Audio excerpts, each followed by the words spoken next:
In the spirit of the 12 days of trading, I wanted to offer my thoughts and throw my hat in the ring on the life cycle of a trade, right? We put a trade on, a bunch of stuff happens, and then we take a trade off. So how should we begin to think about that process? Here are a few things that might help you along your way. So Paul, bring us into the content today. So I think it's very helpful to think about the life cycle of a trade in three very distinct phases, each with their own kind of set of characteristics and features that we want to pay attention to. So obviously you have trade entry, you have trade management, and you have trade exit. I think that the criteria that we're using for each one of those phases is indeed different. So trade entry. Three things that I think should be on everyone's radar. Number one, liquidity. Number two, volatility. And number three, your directional bias. So first and foremost, liquidity. I mean, man, there is nothing worse than trading an illiquid stock. There is nothing worse than doing a trade, picking a direction, whatever, have it all work out, and then all of a sudden you can't get out.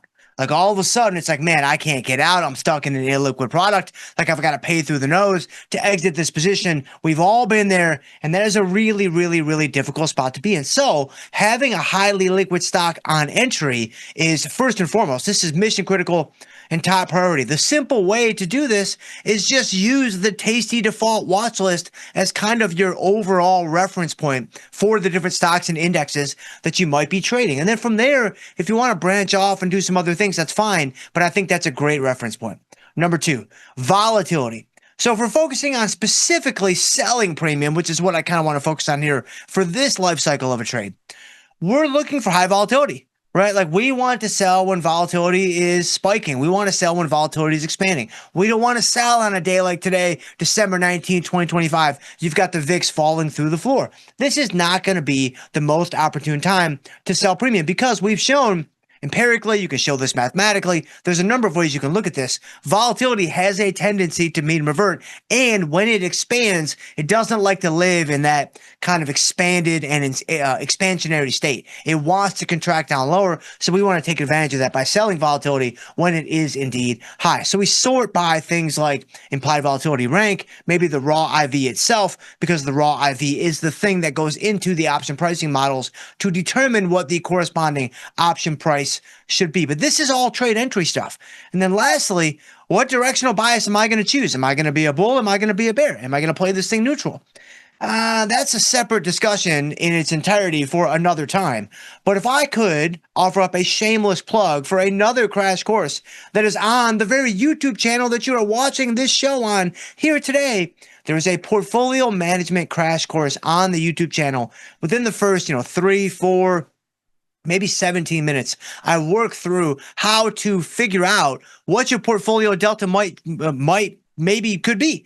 Like it's going to depend a lot upon, your personal outlook on the markets, of course. But in terms of your account size, how much directional bias you want to hold, how much leverage you might be comfortable with, I kind of walk through some different ways for you to figure out those numbers. Well, once you know what the portfolio numbers are going to be for you and what you're trying to accomplish, figuring out whether or not you want to be bullish or bearish at the individual position level, the micro level, becomes a little bit more plug and play. It's a little bit easier to figure out. So that's trade entry. Those are three things to think about.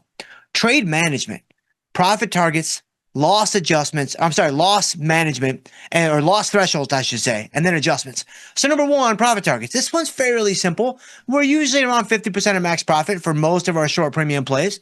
I mean, yes, there are times where we take things off early if it's overperforming or doing better than we thought it might do, in only a couple of days, or maybe for an earnings trade or a binary event. We may go ahead and kind of use a different set of rules, but a great reference point for your kind of life cycle of a trade checklist is management profit targets. 50% of max profit is a great place to start. What about your loss thresholds? Well, when it comes to defined risk, I don't really think you need one because that should be determined on order entry with your position sizing. So if I'm defined risk and I'm 1% or 2% of my account, even 3% of my account, that's plenty small enough in our opinion that you don't necessarily have to cut the position early if you don't want to. So loss thresholds, in my opinion, are far more applicable to undefined risk strategies. So what are you going to do? Are you going to do 2x of credit received? Are you going to do 3x of credit received? Are you going to have no predetermined exit point and kind of treat it on a case-by-case basis, it's like, I may not sleep for a couple of weeks, but that's okay, right? You have to decide all of these things on order entry. And so that's why I think it's worthwhile to go ahead and work through these things right here and now while you're putting the trade on. And then lastly, all of your adjustments. Right? Am I going to adjust when the strike is tested? Am I going to adjust when the break-even point is tested?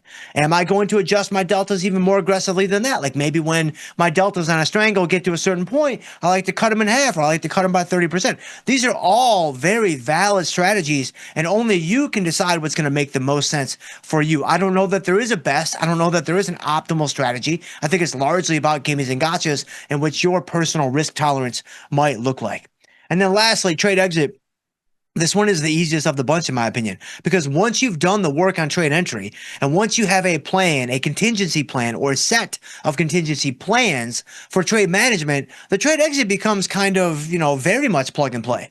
Like you've got winners, you take them off. You've got losers, you've got your plan, right? Defined risk, I just let it ride. Undefined risk, I'm 2x, 3x, or no predetermined exit point. I treat it case by case. But these things have all been kind of predetermined.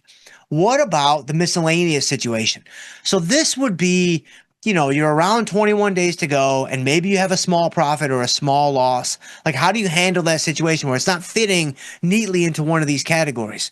In my opinion, a good way to think about this situation is the following. So number one, if you have a winner on your hands and you're at around 21 days to go and you're trying to figure out what to do, look at the actual amount of profit that you have and ask yourself, is this an economically significant profit? Again, only you can decide if it's economically significant, but I think most people would agree 7 cents or 9 cents. Once you factor in commissions, transaction costs, there's zero to close on tastytrade, but still you have to factor these things in their totality. That's probably not economically significant to motivate you, or economically significant enough, I should say, to motivate you to ring the register right there. So maybe you keep the trade on, maybe you roll it out to extend some duration if it's undefined risk, what have you. If you have a small loss on your hands, now you're in a situation where it's like, okay, I probably don't want to eat this loss right now, because if I have a small loss at 21 days to go, I'm probably pretty close to kind of bringing this position back. I'm probably pretty close to a spot where this position is going to be in pretty good shape. So here, this is where I'm thinking about defined risk, I let it ride. Undefined risk, I roll it out. Like undefined risk, I push it out to the next cycle. And of course, if it's defined risk and you can roll for a credit, then you roll for a credit. But a lot of times you can't do that. So the final point I want to make today, in my opinion, trade entry, fairly streamlined, right? Fairly straightforward. Trade exit, fairly streamlined, fairly straightforward. The real magic is everything in the middle. The real magic is all that stuff around trade management in terms of adjustments, in terms of directional bias, in terms of, even the profit targets that you might set. That is, in my opinion, what separates the good traders from the great traders. Obviously all the entry stuff is important, all the exit stuff is important, but in terms of separating the wheat from the chaff, in the words of Matthew, I would say it's trade management.